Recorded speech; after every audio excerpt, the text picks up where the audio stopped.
have to say it's a real pleasure to be here because this feels to me like going to summer camp. At least the summer camps that I used to go to. I don't know about you, but when I went to summer camps, I figured that I was going to end up with like-minded people. I wasn't going to necessarily know them before I got there, but I was going to find like-minded people. We were going to talk about really big stuff, really big ideas and dreams and hopes and all that kind of stuff. I was going to be really tired at the end, but I was going to be really inspired to go back to wherever I was coming from and continue to do the work. And so to me, this kind of feels like camp. And so I'm excited to be here because I always loved camp. And I'm also excited to be here because I want to talk about a few big themes and ideas as a way to hopefully start some thoughts and start some conversations that happen the rest of today, but that happen as you go back and do the great work that you do. But before I do that, I just want to say one word.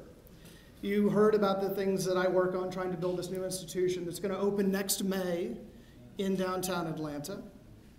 And it is so important that anyone who's doing any of this work, the work that I do, the work that you do, that we find others who are doing the work to remind ourselves that we're not in it alone. Because we spend an enormous amount of time that we don't have doing this work because we feel that it's our calling. And so hopefully today you take at least one thing from my remarks, which is gratitude. Because you all being here, spending your time today, representing all this time that you spend in your communities, inspires me to do the work that I do. So I want to actually start with tomorrow in some way. I want to start with tomorrow in the fact that I get to spend a lot of time with students. And the freshmen of all of our universities and colleges started this fall. In fact, I was with some of them earlier this week. And they were 6 years old when this happened. Now just ruminate on that for a moment. They were 6 years old when this happened. In 3 years, no college freshman will actually remember this day. They will only know it from history. For some of you in the room, this moment for you might be the Kennedy assassination. It might be the March on Washington, which we just celebrated the 50th anniversary. It might be the Reagan assassination attempt. It might be the Challenger disaster. We all have one of these moments. For college freshmen, this one is just now passing. But this represents more than just a moment. It represents the fact that their life has been marked by the intersection of religion and conflict. If you talk to a college freshman, almost every conflict that's happened in the world in their life is religious in nature. Israel-Palestine, Iraq and Afghanistan, both between the world and within those countries. Shia and Sunni conflicts around the world that we've seen. Genocide in Darfur, religious in nature. They see religion and conflict going hand in hand in their lifespan. Even domestically, some of the things that have happened have had very religious undertones. The Fort Hood shooting, the Sikh temple shooting, accusations of a Muslim president, and even last week, this moment. Many of you know who the woman on the left is. She's Miss America, if you didn't watch. Nina Davuluri is Miss America. On the right, you will see some of the tweets that came out when she was crowned Miss America, accusing her of being a Muslim. She's not. Accusing her of being non-American. I can assure you she is. Accusing her of not being one of us. I have no idea what that means. But much of the response to her that was negative was religious in tone. And I don't think it's accidental. I think in many ways the conflicts of our times have these religious underpinnings. And so I want to start by talking a little bit about a very simple concept, but breaking it down to think about it for a moment, interreligious dialogue. For those of you who know me, and there are a few people who know me in the room, I love words and I love the etymology of words. I love where words come from. In fact, I'll give you one of my favorites. The etymology of the word leader, so lead, to lead, means to go forth and die. I remind myself of that a lot in my job. No, it literally, the Indo-European root of the word lead, to lead, means to go forth and die. So I like to kind of uncover words and see what they come from, see what's underneath them. So interreligious dialogue. Let's take that phrase for a minute. First, inter, I-N-T-E-R, inter. Or it obviously sounds like enter, to enter, but that's not. It is entering this dialogue, being inter, is in my mind meaning that we are coming to this dialogue as individuals freely. We are entering it and we are inter, I-N-T-E-R. We're coming together. But in order to have interreligious dialogue, we have to remain independent in some way. There's some combination in there between inter and the roots of individuals. So one, interreligious dialogue means that we get to define ourselves. We get to say, as we enter the dialogue, who we are, what we care about, and you don't get to tell me who I am. I get to tell you who I am. But by doing that, by sharing that intimacy, we get to find out a lot about other people. We don't get to assume our way to who they are. They're going to tell us who they are. And that sets the tone so that we know at the end we won't be the same. That's not even the goal of interreligious dialogue. But perhaps we will be closer to one another because we have found out authentically who that other person is. So the of interreligious dialogue, I think it's very important that we understand we're not trying to get to the same end point. We're trying to get to a mutual understanding based on us independently sharing ourselves. Second word, religious. Notice it's not religion. It's not interreligion dialogue. It's interreligious dialogue, which means it's not necessarily religion. It can be someone reacting to a religion. It can be someone who is an ex-Catholic, someone who grew up Jewish, somebody whose partner is of another faith. It is much broader than an interreligion dialogue. It's an interreligious dialogue. And I think that it brings to mind one of my favorite phrases around this topic. Bruce Feiler. Some of you know Andrew Feiler. Some of you know Bruce Feiler, his brother. He's an author. He's written Walking the Bible. He's written other books. He writes for the New York Times. When he was in Atlanta for one of his books, he said a phrase that stuck with me, and I'd love to revisit it often. He said, "The only antidote to religious extremism is religious moderation." It is not the absence of religion. It is religious moderation. I actually think you can take that phrase and you can just take the religion out of it too. The only antidote to extremism is moderation. It is not casting out extremists. It is not actually avoiding the topic. It's actually engaging in it, but engaging in it from moderation. That means we can actually have a dialogue around religious issues, but bringing moderation and bringing questioning to the table is important. I don't know how many of you have been following what the Pope has been saying lately. We were just talking about this. What struck me about the Pope is that the Pope, obviously within the Catholic tradition, is the infallible source of God's wisdom. This Pope is saying, I have no idea about a whole bunch of stuff. That is incredibly empowering. That is an interreligious dialogue. He's saying, I'm searching. I'm trying to figure it out. Help me. Join me. Let's talk about it. What do you know? Maybe you know something I don't know. The Pope is actually saying he doesn't know things. This is a very unique moment, and I think it reflects the fact that so much of the tension in the world is religious that now we have religious leaders responding in very innovative ways. I think the other thing, and if you watch the video leading up to this, I want to reemphasize this point. Religion is a thing that often lasts across generations, especially in America. So many of us have come from other shores, but religion is the thing that usually lasts 4, 5, 6 generations. We may not look the same. We may not speak the same language. We may not even eat the same food as our ancestors ate, but we often are 4th, 5th, 6th generation the same religion. And by talking to someone about their religion, you get to know them very deeply. You get to uncover their history. You get to uncover their traditions. You may get to understand why they eat the food they eat. It is because it's coming from even more than a cultural distinction, a religious distinction. So to me, interreligious dialogue, it can't just be inter-something dialogue. The religious part of it is so crucial to building community and building empathy.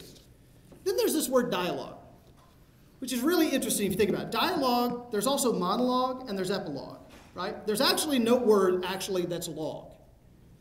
I mean, there are logs, but not L-O-U-G-E. You have to have something on the front of it, right?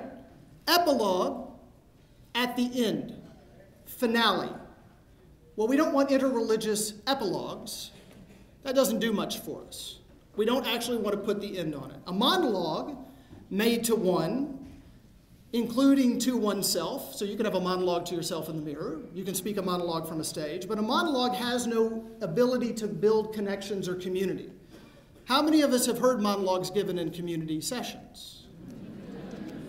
How many of us have heard epilogues given in community sessions? The final word. Neither one of them do much.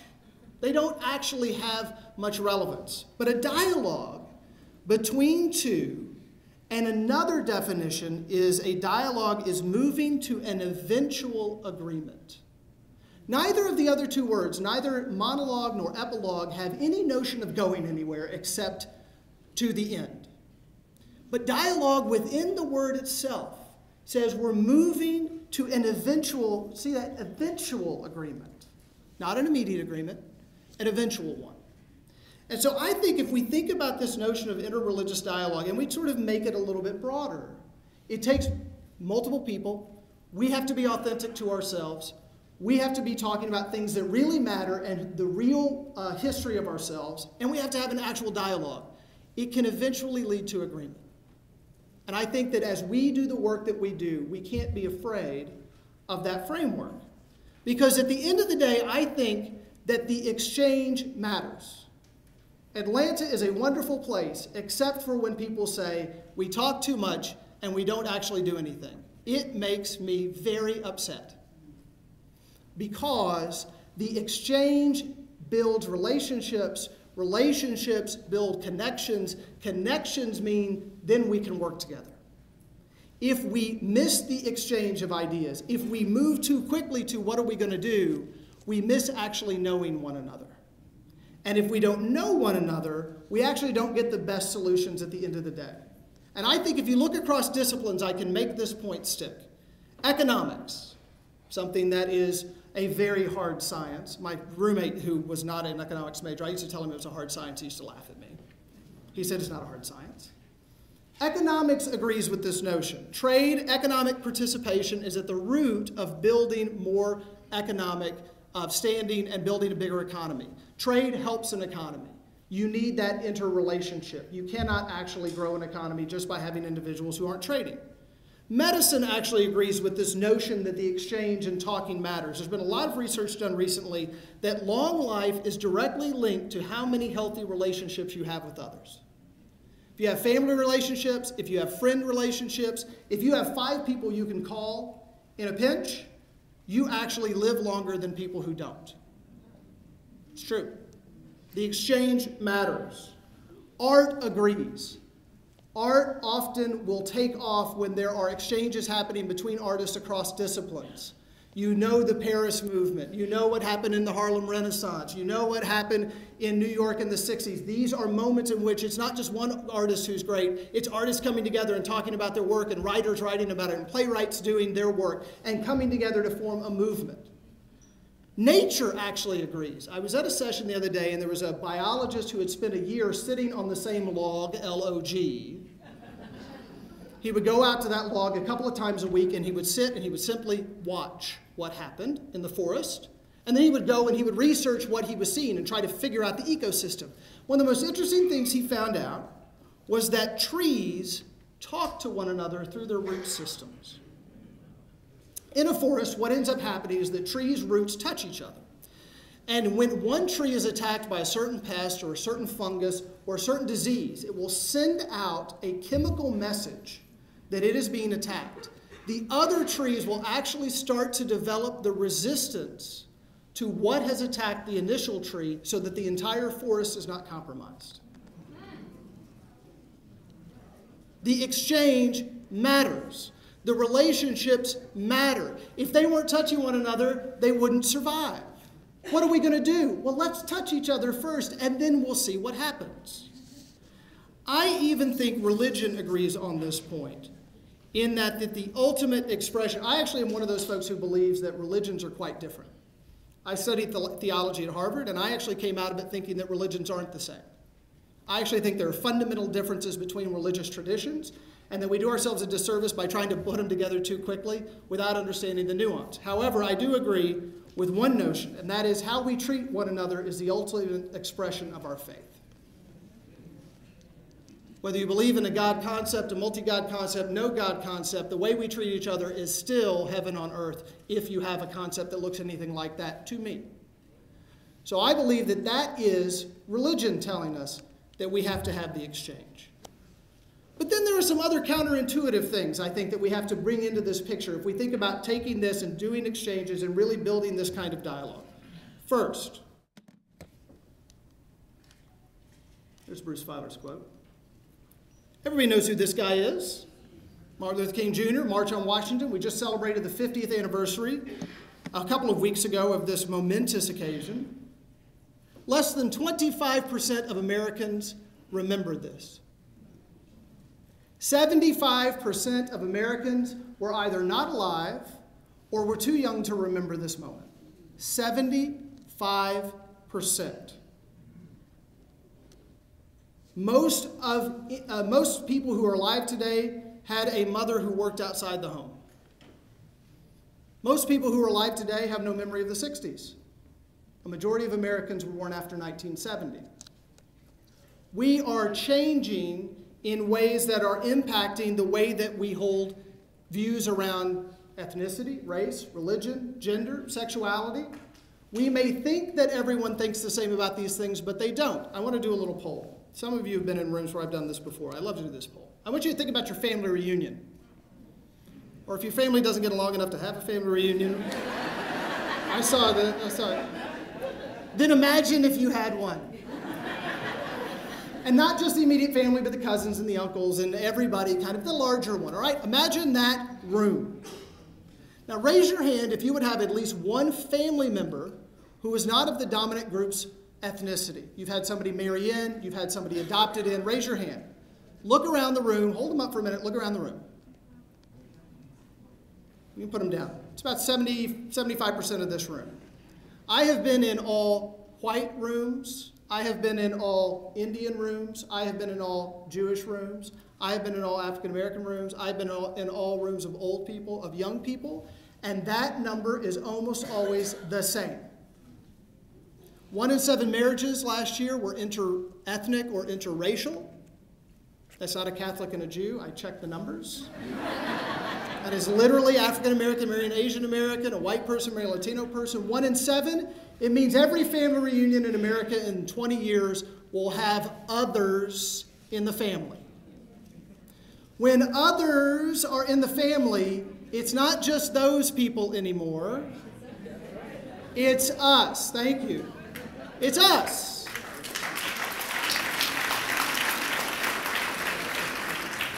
Here's the thing. We have to remind ourselves of this fact. When I do this poll, people aren't surprised it's happening in their family. They're shocked it's happening in everybody else's. They think they're the only ones with a Chinese adopted baby. They think they're the only ones with the Indian daughter-in-law, but they're not. You're not. So give younger folks a little credit. Don't assume that they don't understand. Their life is different than you. Mine is different than yours, is different than grandma or grandpa's. Second counterintuitive truth that I think we miss often. People want to work on big, hard things like race and ethnicity and interreligious dialogue. If I told you that all the work that you were doing would lead to very small impact, would you keep doing it?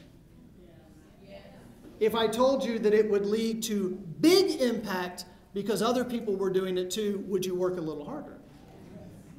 People are attracted to things that matter. We often want to try to make things easy and bite-sized and small.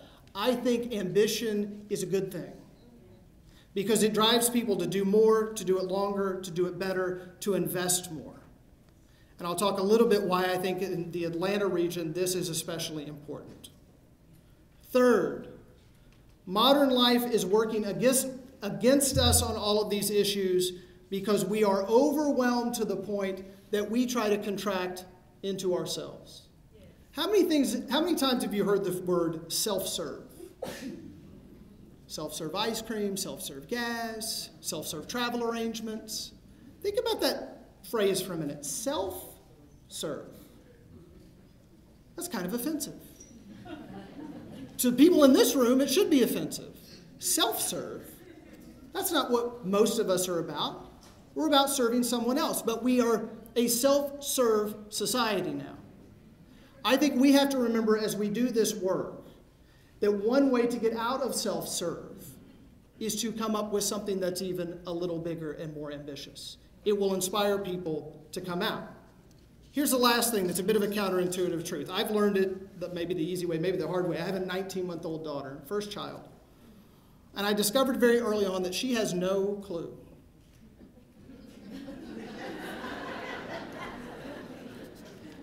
No, I mean, really, she doesn't.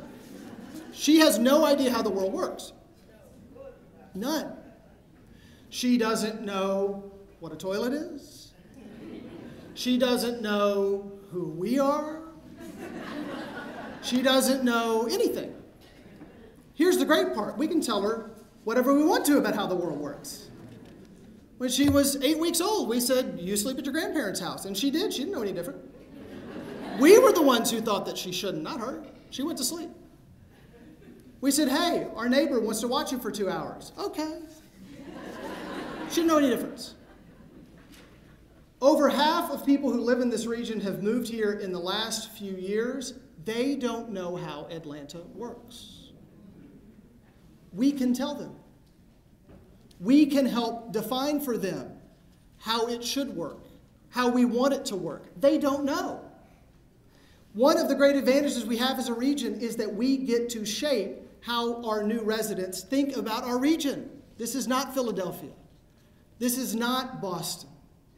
This is not Akron, Ohio. This is not where I grew up in Bull Shoals, Arkansas, where people in 3 or 4 generations are still called newcomers. We have the ability to define for them the way we want our communities and our region to work.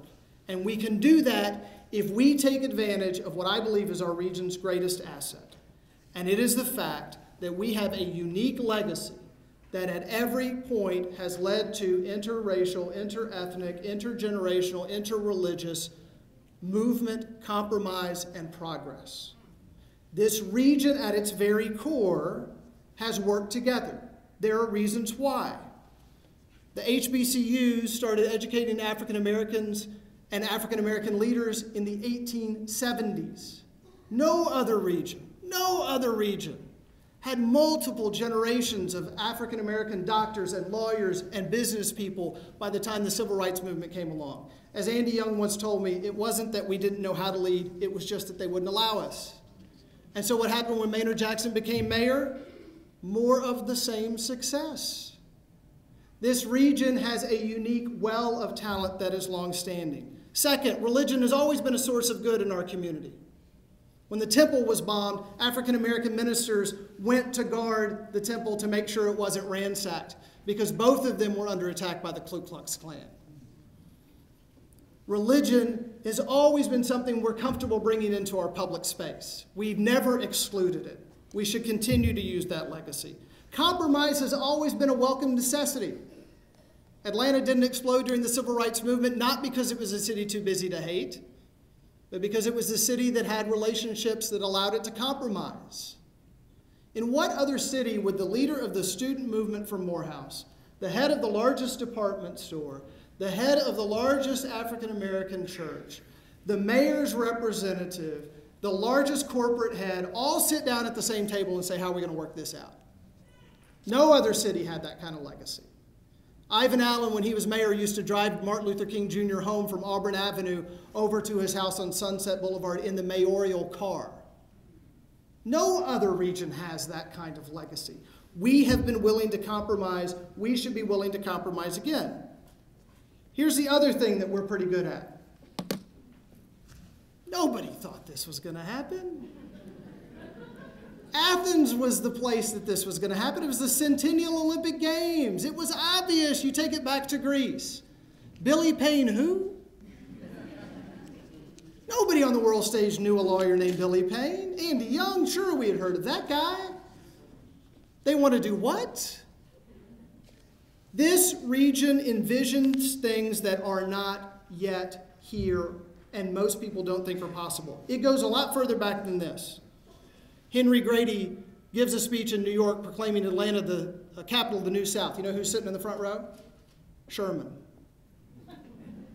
General Sherman, who had burned down Atlanta, Henry Grady was willing to tell him to his face that we will rebuild. Hartsfield proclaiming that this would be an international destination because of the airport. Nobody imagined that. Andy Young, when he was mayor, envisioning this as an international city. Kasim Reed continuing to push us to say, don't compare us to Charlotte and Dallas and Jacksonville, compare us to Frankfurt and London and Seoul. We're an international city. This region does things that are big. And we should take inspiration that whatever it is we're working on, that well of inspiration is one that we can pull from. Two final thoughts as I close. Two presidents in the recent past have said phrases I think that are very important for us always to keep in mind. Ronald Reagan talked a lot about the fact that freedom had to be won in every generation, that it was never a process that would end, that we constantly had to work at it. I like to say that social justice work is a lot like having a garden. You got to go and fertilize it, and you plant it, you got to weed it, you pick the fruits, you enjoy it, then the next season you got to do it again. It's not a destination, the work we do. It's a continuous process. We always have to work at it. But the other is Bill Clinton's phrase that there can be no them in America. There is only us. There is only us. But that's a radical notion, because that means that I have to love your children as much as I love my own. It means that I have to be a parent to your child just as much as I am to my own. It means that every street on which you live is as important to me as the street upon which I live.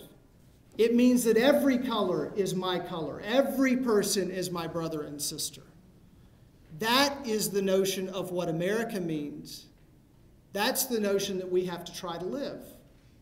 And it's a notion that's sometimes hard, especially when we have these generational changes like we talked about and people remembering different things. But that's the key. There is no them in America. There's only us. I discovered the story of these guys recently. This is Major Kamarjit Singh Khalsi and Captain Tajit Singh Rathan. They're American soldiers. They're also Sikhs. They wear the turban. These two wanted to continue their religious tradition of wearing their turbans while they served in the U.S. Army. The U.S. Army said, no, we want you to take the turbans off. They went to the Supreme Court and won the right to be soldiers and to wear their turbans. One of them has served 2 tours of duty in Iraq as a medical officer. The other one is a trainer of those that fight in Iraq and Afghanistan. They are us. They literally are defending us. This is what America looks like. This is a project that National Geographic just put out last week, photographing Americans from various backgrounds, ethnicities, and races. They are us. We are them. Each day, all of us have the opportunity, through our interchanges, through our dialogues, and through our work, to create the us. I hope that through our religions, through our ethnicities, through our backgrounds, that we will all do that so that this region becomes the ultimate example for America of what us means. Thank you very much.